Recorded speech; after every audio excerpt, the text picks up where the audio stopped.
Let's get back to strolling instead of scrolling.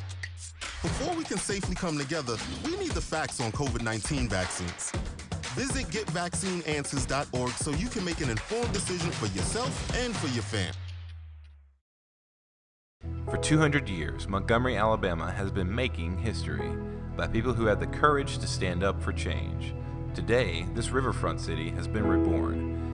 For 200 years, Montgomery, Alabama. Let's get back to strolling instead of scrolling. Before we can safely come together, we need... For 200 years, Montgomery, Alabama has been making... Let's get back to strolling instead of scrolling. Before we can safely come together, we need the facts on COVID-19 vaccines. Visit getvaccineanswers.org so you can make an informed decision for yourself and for your family.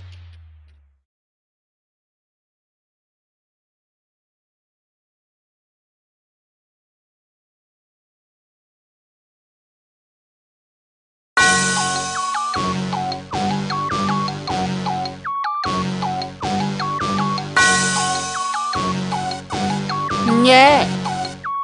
I love my HBCU, and boy, I love it, I love it, I love my HBCU, and man, I hope my team they won one. I hope my team they won one. Yeah, man. I hope my team they won one. I hope my team they won one. I tune into the HBCU Sports Lab to see if my team won or lost. If they lost, I'm quiet as a mouse. This is Dr. Bill with Inside HBCU Sports Lab. Welcome to episode 245 in Inside HBCU Sports Lab radio show podcast, the show that's covering the sporting HBCU dash for all things HBCU sports, from institutions large and small, from the NAIA to the NCAA. We share insights and information on the HBCU sports culture, HBCU athletic aesthetic, facilitate the story of HBCU athletic programs in the business of HBCU sports. I'm your host, Dr. Kenyatta Cavill, along with my co-host, Mike Washington, Charles Felicia. Mike Washington's out on assignment. I'm not sure what Charles is doing, but it looks like he's having some fun. Charles, I usually ask, you know what's going on. It's obvious. What you doing, man? What you doing? Well, I'm out here courtside, Texas Southern and Southern right now getting on. We're in the second quarter.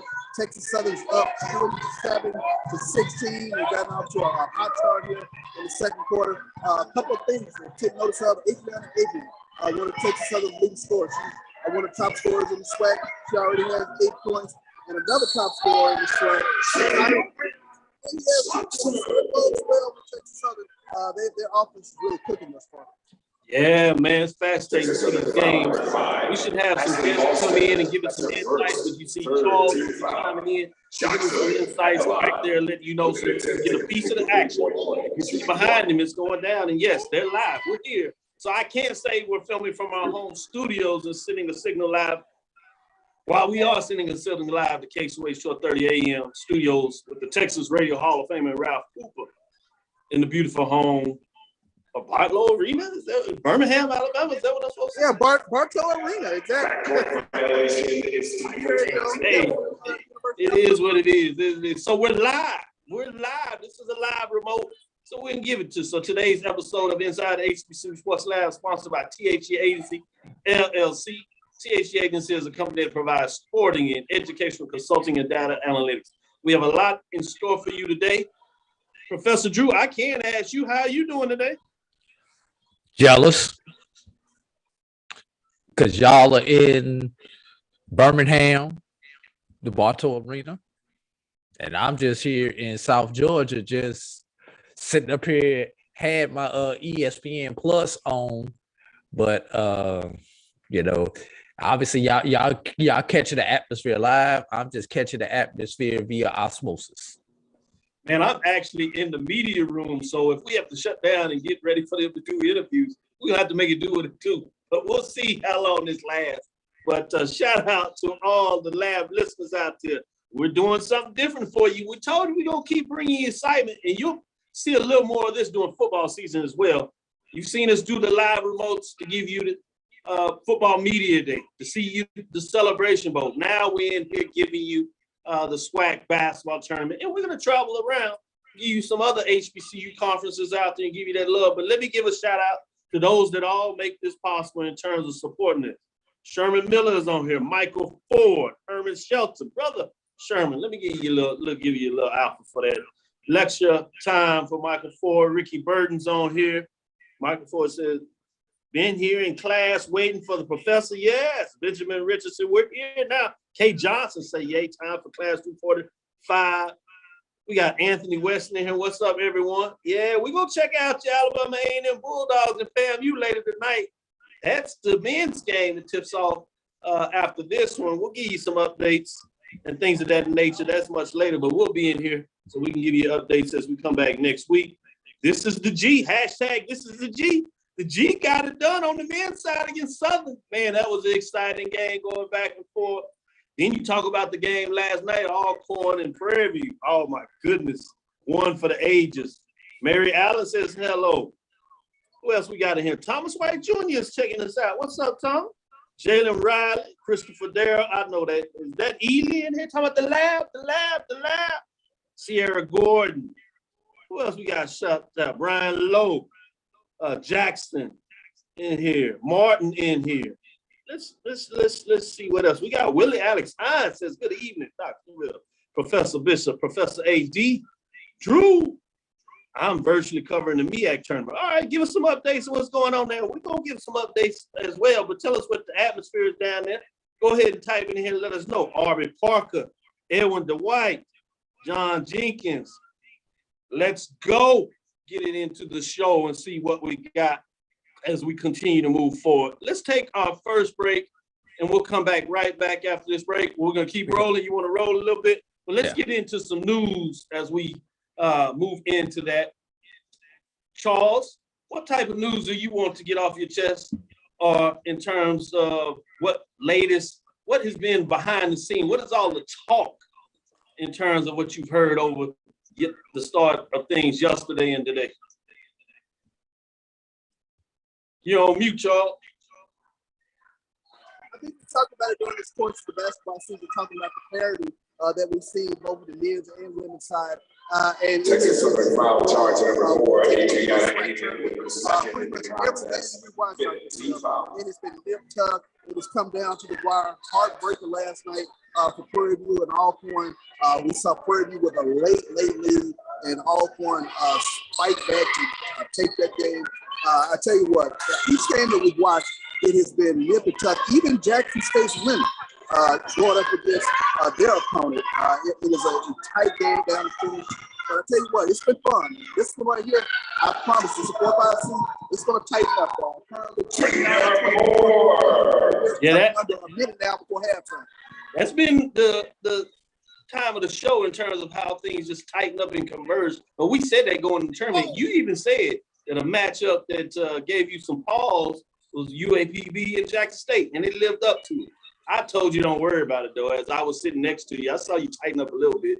And then I thought you were just as big of a fan as any perspective. I seen you doing your talk about last night. But it was a lot of folks that, you talk about this time of the season and the underdog. You could tell that a lot of folks were wanting to see Prairie View get it done, not necessarily because they were fans of the Prairie View, but because of the underdog, and they saw how hard they fought, but just couldn't get it done. Kudos to the Braves in terms of a team, a regular season champions. They showed you the heart of a champion. With that being said, I just want to get into this because this was brought up, and it's a good point. You kind of talk about this is the inconsistency of the referees, not necessarily bad calls, but just the inconsistency on even within a game on one side or the other, throughout the game, even on a different side of a team. It's just been really inconsistent in some ways. Not that I've seen it cause a change in the game, but it does just disrupt your ability to watch the game in a different way. Yeah, I think the game have been a little herky-jerky. We've seen some physical contact where we thought fouls should have been called. We've seen some nip-tuck fouls. So I think that's been sort of an underlying thing, like you mentioned, Dr. Bill, inconsistency sometimes in the calls, but it has made for another subplot in the game was there. So I tell you, all these things, that's fun to cover, fun to watch, and I'm expecting even more as we go towards championship Saturday. Hey, give us a score update before we go to Drew and ask him some thoughts on a couple of things. Good thing, score right under 20 seconds left. Texas Southern's up 29-26 over Southern. Like I mentioned, Tyler Bridge is only 2 points thus far. But Adriana Avex, he's been carrying the scoring load thus far for the Texas Southern Tigers. The Southern Jaguars, it's been Ginobili Johnson. Man, appreciate that. Anthony Weston was not quite as nice as us. He said it's really pissing you off. I say, yeah, maybe that's it. 80 Drew, I know you've been following the tournament from watching things. What has been your thoughts on everything thus far? The competitiveness of not only the SWAC tournament, but the MEAC tournament.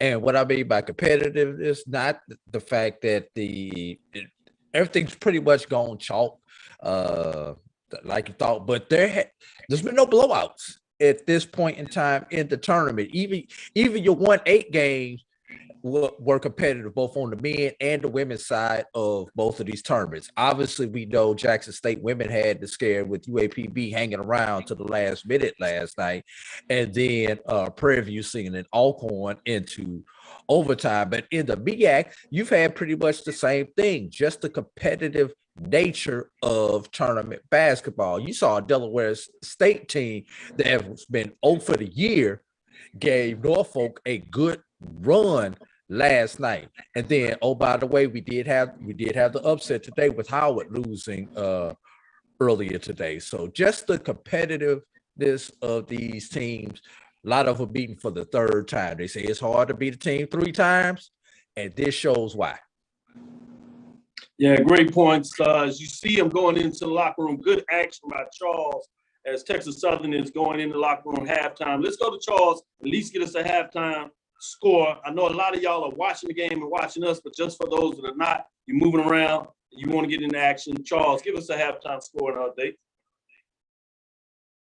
Mute. Check your mute. You're on mute. Sorry about that. Texas Southern's up on Southern 31-26. Thus far, Adriana she has 10 points thus far in the game. The tiebreaker is down 4. Ginobili Johnson leads the Southern Jaguars in scoring. So, hip tuck battle, man. I tell you what, those people looking at me right now, thumbs up. So, it's appreciate you putting in that extra work. Yeah, just totally talking to sideline. You bring in some of that deep pregame show with your sideline reporting. You bringing that to inside HBCU Sports Lab, man. I feel special, man. You got more up here. You talking about clinical professor. We might start talking about you, man. Putting it into practice. Professor of the practice. I don't know what we want to call you, but we're just gonna call you Professor Bishop. How about that? With that being said, oh yeah, let's talk about this. Squeeze us in here a little bit. We had 4 HBCU football players that competed in the 22 NFL Combine. Joshua Williams, the Kobe Durant, and J. Tyree Carter, as well as who am I missing here? In terms of those, but I know the big for a lot of Kobe Durant in the time that he ran really had a lot of people buzzing. Obviously, you have FAMU quarterback. I can't think of his name right now, top of my head, but he actually had a good time. Who? Elijah Bell. Yeah, Elijah Bell. I know Drew was there to get him. Marcus Bell. I'm just mad because they ain't got the prayer to go get it. Or, FAMU, South Carolina State. Man, I'm telling you. With that being said, let me go to you for a little while and ask you about Isaiah in terms of what are your thoughts in terms of what you're hearing of how he performed at the combine. Then I go to Charles to talk about a little bit about the coach. And it's kind of hard for me to hear in the background. I believe you asked me about the combine there, Doc. Yeah, just ask you about Isaiah. Tell me what you heard and thought about Isaiah. Oh, I mean, we already knew what this brother could do. That's right. Anybody in HBCU football knew what this brother could do. But for him to go in, put up those kind of numbers, 40 times and cone drills and everything else that they do, more power to him. And You know, the one thing I think is good for these athletes, especially these HBCU athletes, is we know what they can do on the field. The question is, what do they do when they get into the interviews in the 15 minutes that the teams get to talk to them while they are there? You know, are they coming through articulate, educated? Because those are the words that they use. Is he articulate? Is he educated? Can he handle himself? Does he have character? Will he fit into the culture of our locker room? Those are the things that those general managers and those scouts are looking for in those. And unfortunately, all it takes is one stutter or misplaced word in your interview, and that's their excuse to eliminate you. So I hope that they did well in that portion of it, because we know what they can do on the field. I'm gonna go to you, Charles. Same question, but talk a little bit about the coach. How excited did you hear everybody talk about what you're hearing, his ability to show up and show out with that 4.38 seconds in the 40-yard dash? Well, I think that was a theme that you saw within the scouting combine this past combine. The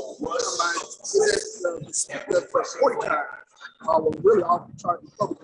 He did not disappoint. I tell you what, we took a look at sort of 2 years. We saw them celebration ball. He break the Jackson State Reduction. He did the job. Celebration ball. But I tell you what, he was a really special player. Really showed himself tremendously over there. Are you selfie ready? Get your phones out and pull up the Q audio app. Enjoy the thrill of spikes up the Good stuff, Charles. Let me say this. I did hear about this, but Anthony Weston has confirmed this. He said Akil Glass did really well during his pro day. He is quoting and saying Glass and A&M said that he had a wonderful pro day and was making all the throws. So that is great news. Again, as Professor Drew would say, that is the expectation. That's what we saw all season long. So it's good that he had a good workout in terms of that. Buzzwords for he's black and can't communicate effectively. Yeah, you do hear that. Unfortunately, that still is out there. I actually got a call, just to give you an update. I got a call in regards to in terms of the New York Times was doing an interview with me and wanting to get some quotes in terms of asking me about them throwing out the Wonderlic, right? And they also were talking about some of these other tests they did at the NFL, what did that mean? So, I tied it in from an academic perspective with going on. We got a guest here. I want to belabor it. So we're going to bring her transition to bring her onto the camera as we talk about. We have in here talking to everybody. So give us your thoughts in terms of the tournament thus far, in terms of what you saw. You can give us a little update in terms of this first half first. And you can kind of go back and just talk in general. All right. So right now, Texas Southern women and Southern women are playing, and it's a really close game. At the half, Texas Southern is up by 5. It's a real battle out there. Number 4, the names are escaping me right now, but is doing really well every time she's in. She's able to shut down Southern's main player, number 25. But when she's not in there, 25 is really dominating. So that's Fleming for Southern. Yeah. Chloe Fleming. Shutting down Ashley game. Austin, as you're talking about, from Texas Southern. Okay. Ended down a little bit. Yes. And the short point guard. So it's an exciting match. Overall, the tournament has really been exciting. A little bit of that soccer tournament, exciting match. Or is it tennis, Doc? Matches just across the board. I'm just looking at the level of play, and the athletes is just continuing to elevate consistently, and of course the transfer portal helps. But just it's exciting games. No, there's no blowouts. My teams are out for review, but watching Coop, the semi-refined Coop, doing her thing, it's just really exciting. It just brings me back to the times when I played conference tournament time and just having that different mentality, switching to just the most fierce competitor I can be. You know, you see people get in each other's faces, talking their mess. It's nice to see. It's nice to see the passion and fighting for the W. So, yeah. Let me follow up with the questionnaire when you talk about that, having to have that experience. What was that intensity like for you? Or what were some of the things? Take us behind from a player's perspective. I know the different players do different things, but at least we can get your perspective. What did you do like the evening before, the tournament? Or a big game, I guess you could say. And then leading up maybe into that morning, what were some of the things that you considered doing during that process? Well, for me, as you can probably tell, I've always been somewhat of a Zen type person. And I've always needed to be just calm because I felt like if I got too hyped, I would exert too much energy and then I'd be tired at the tip off. But for me, it was really important to get shots up.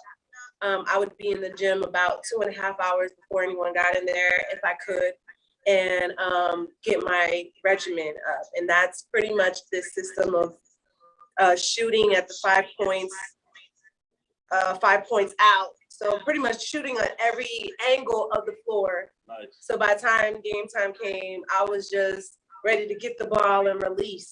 So, and then using visualization is a big thing for me because I believe in manifesting your life. And so I would imagine myself making all my shots and crossing people over and elbowing and getting the rebound. Each time I came into the tournament that when I wasn't hurt, that we always had the number one position. So understanding the responsibility of that and not wanting to get knocked off or embarrassed, and knowing the goal was to really get to the NCAA, it just really made me transform to a space of understanding what it is to be a champion and then utilizing my teammates because we had some really great three times. Yeah. And I had some really great teammates, really great guards. I didn't have to do everything. A lot of athletes now, you have to be the point and the shooting guard and the forward. By the time you're ready to score, you all out of gas. But I was able to be released because I had good guards. So just knowing the strategy, locking in and getting to a quiet space and just being ready to leave it all on the court. Either you win or you die. I like it. To your point, let me follow up one and then we'll transition and we'll get into some of these games and give people updates. I know our followers are update, but just for those that come back and sometimes watch this later, you had the opportunity to call the games at the SIAC. Yeah. Many people may not realize that you do that as well in terms of the talents that you provide. We're working on trying to make sure you can call some games in here in the future. That being said, most certainly. With that being said, tell us a little bit about, because we also have SIAC followers, CIAA followers on here, BA followers on here to check this out. Tell us a little bit about the SIAC. What was that experience? What was it like for our fans that have not had an opportunity to check out the SIAC in terms of being there? Some followed it, obviously, from a television perspective, but share a little bit about that. Man, it was a really great tournament. When you're in the building, you forget that you're at a Division II style tournament because the level of talent is just really great. You see the same passion, you see the same fire in these athletes. Similar kind of games, upset, March Madness. So there was some madness going on there. Everybody expected on the men's side for it to be Miles College and Morehouse.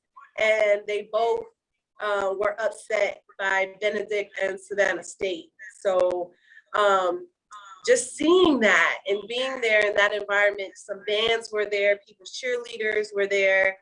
It was just really exciting. There's nothing like the HBCU spirit. When you hear that bass, when you feel the energy of the band, when you see the cheerleaders flipping all over the place and pop, lock, and drop it, just to experience that is really, really fun. On top of that, seeing great quality of basketball and seeing the emotional aspect of it because this is the last game for a lot of the players who are seniors and had their seasons interrupted by COVID and all these things. So it was really great to see schools like Benedict and Clark Atlanta and Morehouse and all these schools that you don't typically get to see in the SWAC. So it was really great. It was really great. And I'm biased, but I think the SWAC is just that much more powerful in the way that we deliver what we do. And just if you come here every game, you know, they're bringing the energy, the fans are coming in, supporting, the kids are screaming, everybody's excited. So it's great to be in an environment like this after being in isolation for so long, or, you know, abiding by all the protocols, and then understanding what's going on in the world that's really heavy. It's really cool and fun to come and share in this communion together and just be excited together. Thank you for sharing that. And this is a great point when you were able to shout out some of the schools and names. I like that. That was pretty cool when you did that. But as Charles is showing you, they're warming up, getting ready for the second half. I did think it was neat to see the floor, that the fact that the SWAC invested in bringing in the floor and having it done with the logos of the 12 members of the SWAC, 6 on one side, 6 on the other. The SWAC tournament logo there, Cricket Wireless SWAC basketball tournament presented by Mountain Dew. In terms of sponsorships, I thought that was really nice to see that. I did want to get into a little bit of discussion and give an update as we get in there. And so you're welcome to stay around and take in discussion, or as I know you get out there covering it, that's up to you. Don't want to impede on too much of your time. No problem. This is a little bit of a bittersweet moment for me, though, because this is the court that I tore my ACL on, not this actual court, but this arena. So I'm facing some of my trauma coming here, but I'm all healed up. It's the future. I can hoop now without a brace, so it's all good. But thank you for allowing me to share this time with you all. Man, that's good that you took us into that. One and other 3-time SWAC champion, Gotti or Rama, giving us some insight in terms of the basketball world. Somebody that actually played the game. It's always neat for us on the media side to get to talk to people that have actually done it. Yeah. As you on the media as well. So appreciate you. Appreciate all the time and love. Let's get into this. Talking about the MEAC in terms of some updates there. Wanted to talk about the men game. I think Drew talked about this a little bit, but you had Norfolk State on the men's side, the number 1 seed, defeating number 8 seed Delaware State 74-66. You had the number 2 seed Howard being upset by the number 7 seed Coppin State 59-57. These were Wednesday games. On the women's side, you had number 8 Delaware State losing to number 1 Howard University 87-51. Everything went to chalk in terms of the women after that, because you had Norfolk State, the number 2 seed, defeating the number 7 seed North Carolina Central. That was 58-52.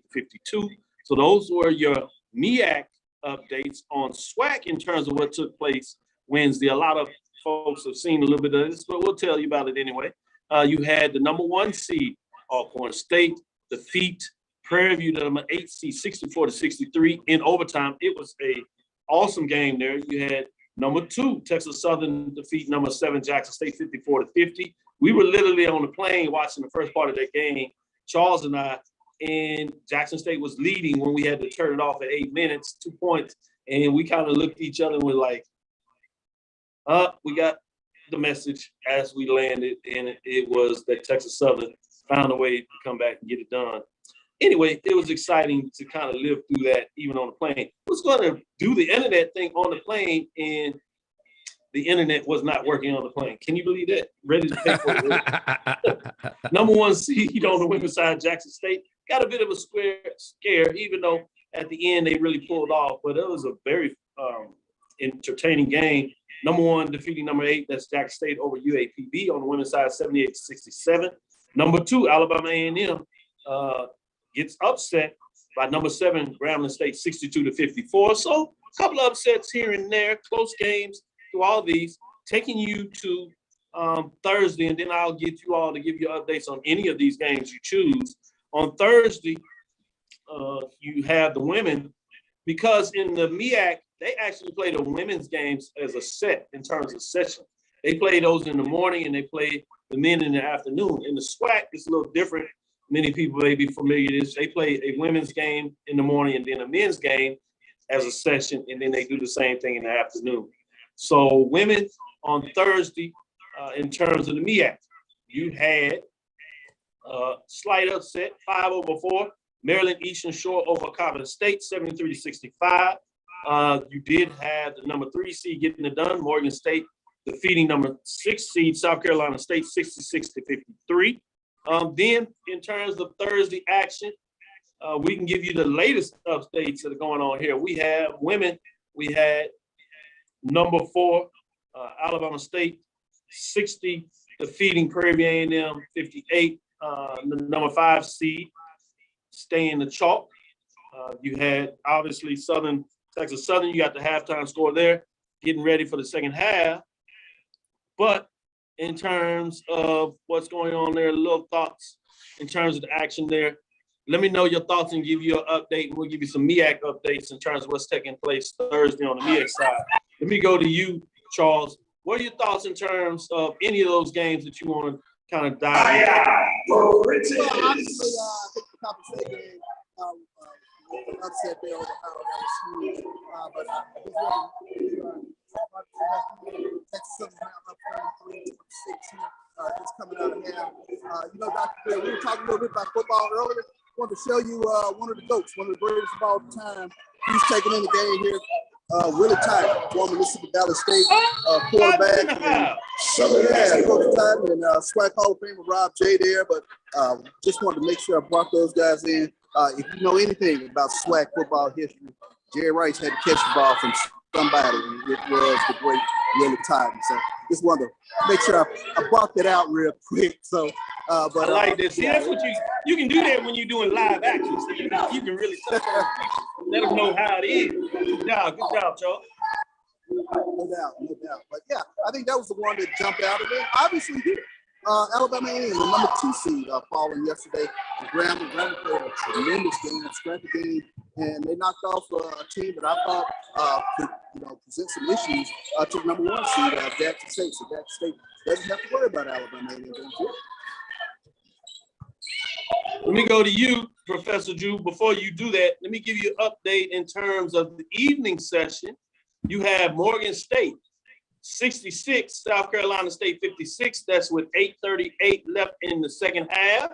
So it's about 3/4 of the way through. So we give you the update and see how that's going. In terms of the games from Wednesday and early Thursday morning games thus far, what are your thoughts on any of these games, Professor Drew? Number one, did I tell y'all Grambling was going to be the team to watch in the bottom half of that SWAC bracket? You sure did, and I agree with you.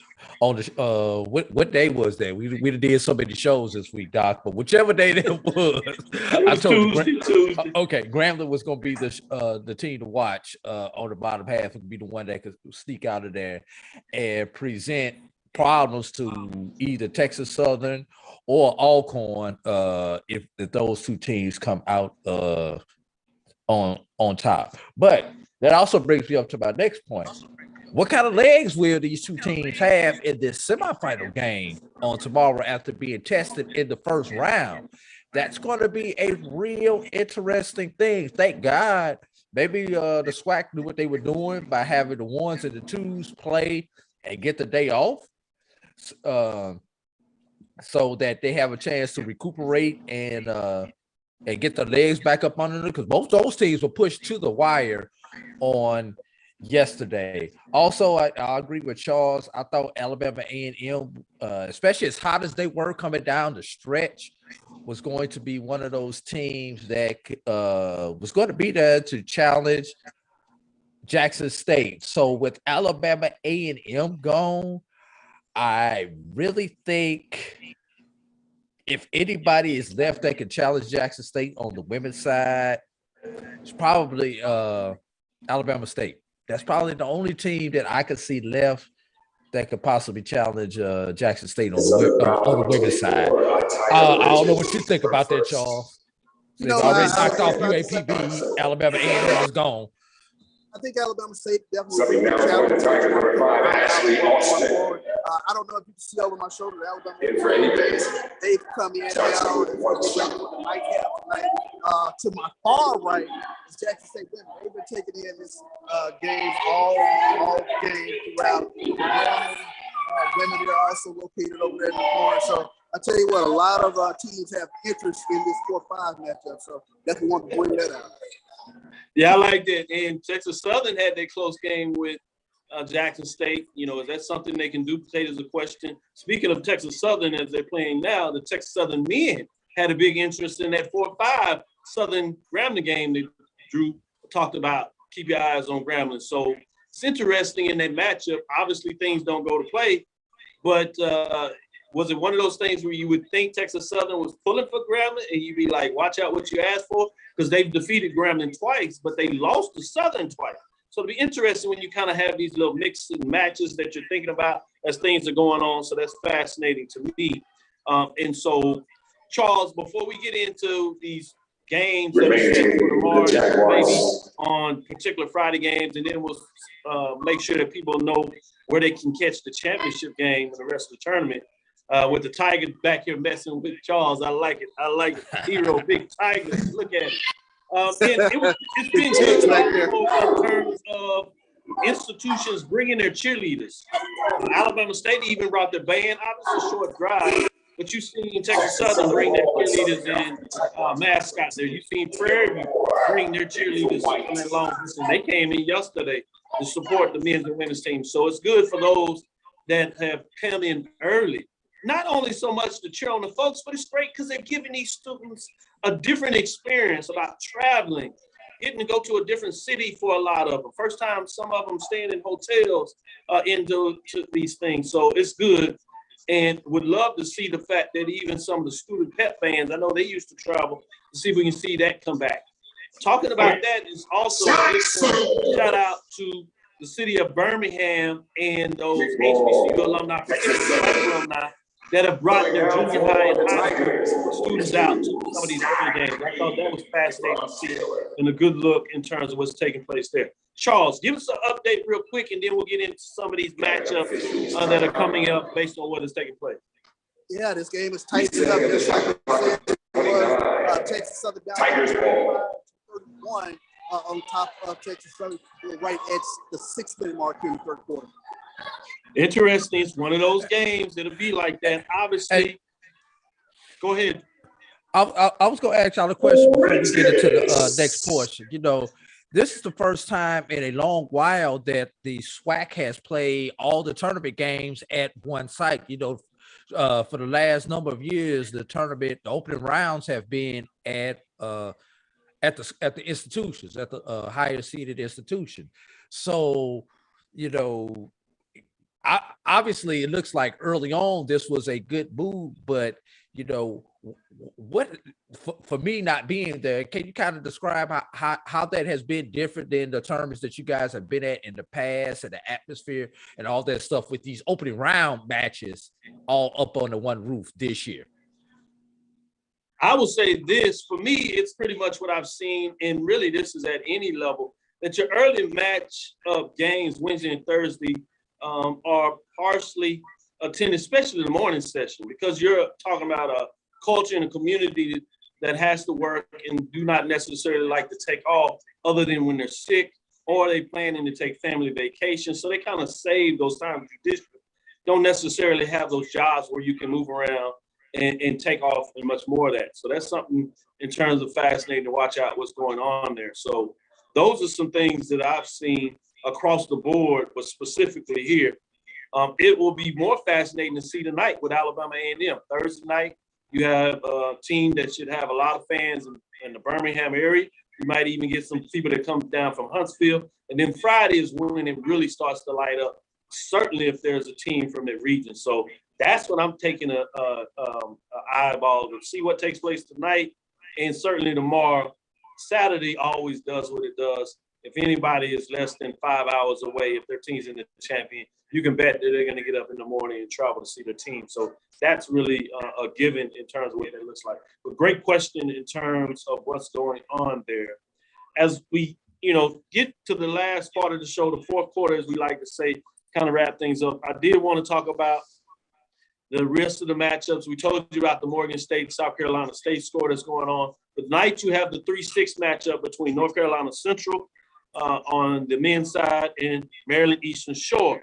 Also on the men's side for the SWAC, you have what we kind of talked about a little bit in terms of potentially attendance is Alabama A&M and FAMU. That's going to be fascinating because you have the newest program in there. And actually, in a lot of ways, the last two of the 4 expansion programs are in this matchup. An old framework of the SIAC type of games they used to take up many, many moons ago. So some interesting to see what that looks like. Teams have been solid all year long. 2 of the teams, Alabama A&M has really played well of late. FAMU was steady all year long, so they have the upper seed. But it's one of those fascinating 6-3 matchups, so I'm interested in that. Now, to set things up for tomorrow in terms of what we have on the MEAC, you have 11 o'clock a.m. ESPN Plus game that will feature the number 1 seed Howard versus Maryland Eastern Shore. Let me go to you, Drew. What are your thoughts in terms of that matchup? Will it stay chalk, or could you see an upset? Well, anything is possible. You know, I obviously if I was wagering on that game, I would put my money on the Bison, but because when you think about it, you had those 1 through 3 that were tied. You know, in a very miraculous way. You had seeds 1, 2, and 3 with identical records. You had number 4 right there just behind them, a game or 2 behind those seeds. And then you had a drop-off. But who's here? One of those bottom 4 teams that we forgot about. So was that all that they had? They got that 1 win, and now are they happy that they got that 1 win and return to reality? Or will Maryland Eastern Shore continue to play above their head? That's the question that has to be there. We know Howard is the more talented team, but do you almost take your opponent too lightly? Because you know as well as I do, if you let a team that should not be playing with you stay around too long, anything can happen. And in the second semifinal, I mean, look, these teams, number 2 and number 3 easily could be the number 1. So that might be the championship matchup per se. Good point. Charles, that second matchup he's talking about is the number 2 Norfolk State team faces the number 3 Morgan State team. Obviously the 1 versus 5 because of the slight upset. You had Howard and Maryland Eastern Shore. Tell me your thoughts on these 2 matchups. That 2 versus 3 is a 1 o'clock game on ESPN Plus. You broke up on me. We're talking about the men or the women? It's the women. The women, number 1 Howard versus number 5 Maryland Eastern Shore. And then you have also on the women for the MEAC is the number 2 Norfolk State versus the number 3 Morgan State. I think the Norfolk State Morgan State is an interesting matchup, but I'm going to go with the higher seed in that one, and definitely with regards to Howard and Maryland Eastern Shore. Although Maryland Eastern Shore made early, I think going up against the number 1 seed is going to be a little bit too much for them. Yeah, I'll tell you this: if Instagram and how you entertain your fans and a group of ladies that are having a great time as they playing collegiate basketball, I give a shout out to Norfolk State in terms of that. May be the reason I give them the edge, as I follow them on Instagram, and they're always doing the nice little TikTok dances. They do it in such a positive way. Obviously, in terms of the SWAC, also with the women, you have the number 4 Alabama State team against the number 7 because of that upset, Grambling State. That is an 11 o'clock game, also on ESPN Plus. Obviously, you have the number 1 Jackson State team at 5:30, which will face off against the number 3 versus number 6. Before you, Charles, answer that question, give us an update in terms of the score, and then tell us your thoughts on these 2 matchups for the SWAC. Yeah, the score right now is tied up 39-39. Southern has gotten themselves right back into this game with Texas Southern. When you take a look at the matchups tomorrow, I think it's Jackson State versus everybody. I think they have faced adversity going down the stretch, and they have answered the call. So I think going forward,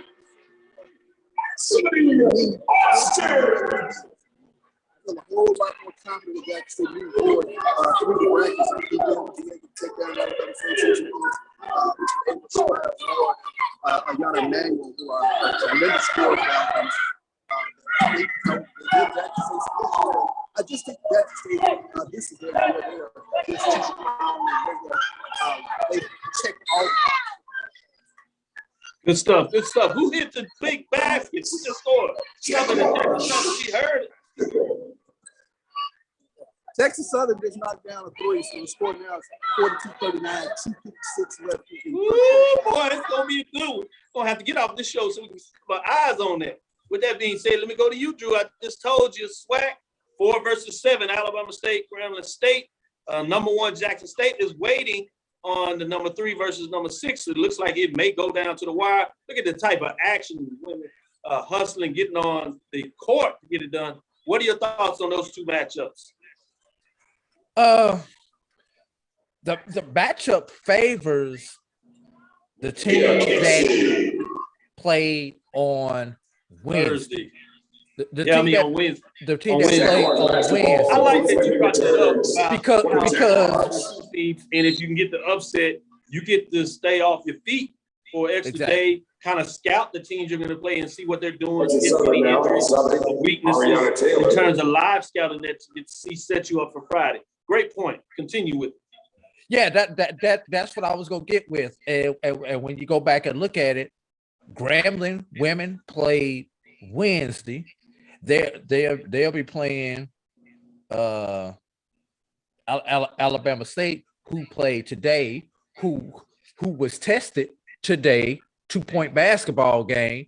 So you know how quickly can they recover and play? And correct me if I'm wrong, Doc. That's an early game. Am I right about that? Yeah, the Grambling in Alabama State is 11 a.m. game.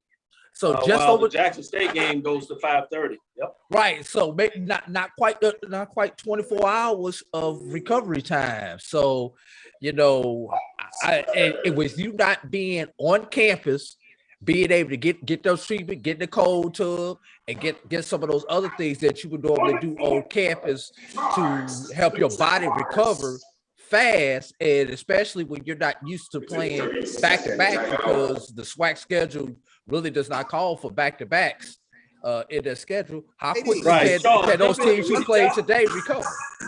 That's going to be the question. Let me jump in real quick, AJ. Texas Southern just went up 45-43.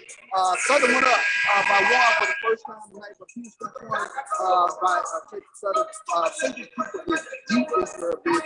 Only 9 players, but I'll tell you what, Austin, she has 15 points.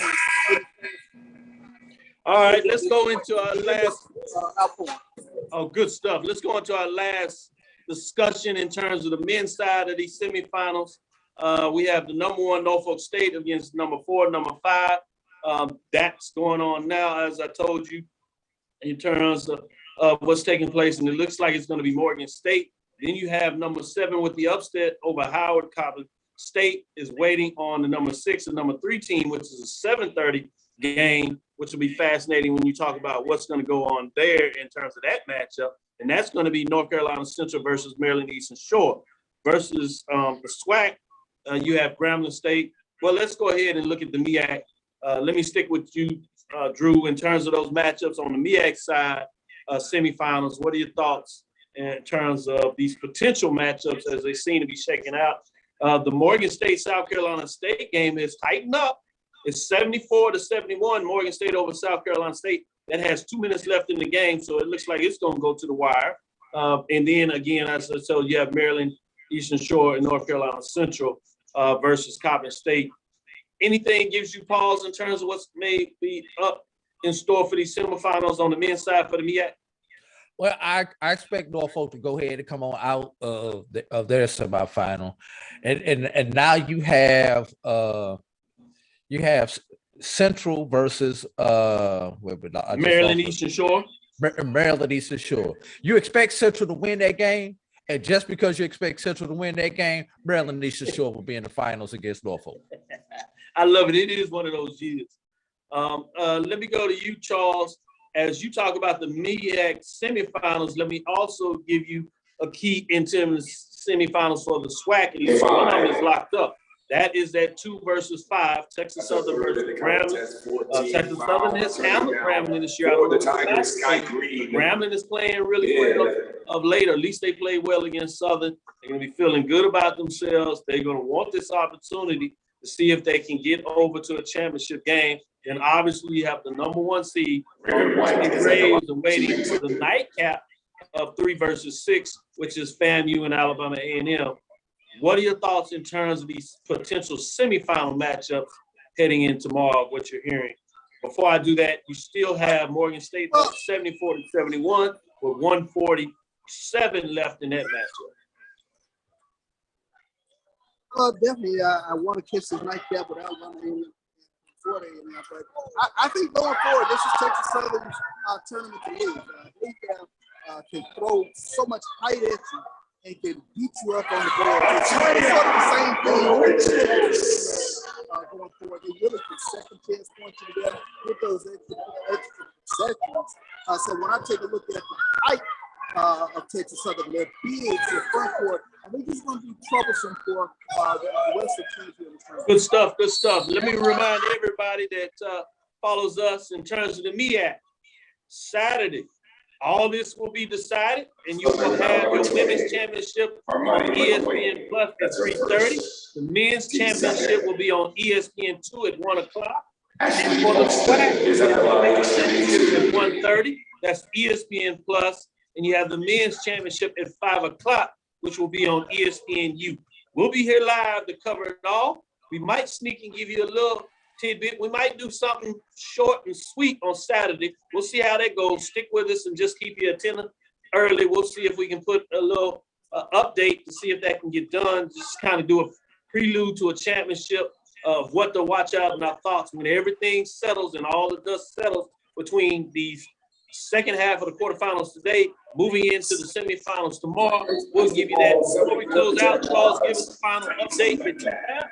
Yeah, 20 seconds left here in the third quarter of action. Texas Southern is up on Southern 48-45. Man, it's the closest that's going down. All of y'all, after we sign off, make sure you go in and watch these games, whether you're watching the MEAC or the SWAC. Let's make sure we do our part by signing in and watching when we can on the streaming platforms. If you're not here live in the area and coming to the game yourself. Thank you for listening to Inside the HBCU Sports Lab. Make sure you share our podcast with your friends and colleagues. I am Dr. Kenyatta Cavill, the Dean of HBCU Sports, coming from inside the lab in the College of HBCU Sports with Mike Watts and Charles Bishop. Again, we want to thank you for listening to Dr. Bill's Inside the HBCU Sports Lab with Mike Watts and Charles Bishop every Tuesday and Thursday at 6 o'clock Central Standard Time. Appreciate the Professor Drew behind the scenes getting it done, but also coming in as that clinical professor as he does. We look forward to next week as we discuss the latest news in the lab. Shout out to Gatti Warwema. Hope you enjoyed that interview in terms of our guests giving you some insight in terms of some of those that have brought down the Nets themselves and experienced a championship in the Southwest Athletic Conference and playing overseas as a professional. Follow me, Dr. Kenyatta Cavill, on Twitter, Facebook, and Instagram. That's DrKenyattaCavil. That's DrKenyattaCavil. Inside the HBCU Sports Lab 1, Facebook, Instagram, Sports Lab on YouTube and Facebook. Dream big. Continue to move forward. We will talk with you soon. Charles. Professor Drew. Lecture. Dismiss. We'll holler. The Home Depot. Nike.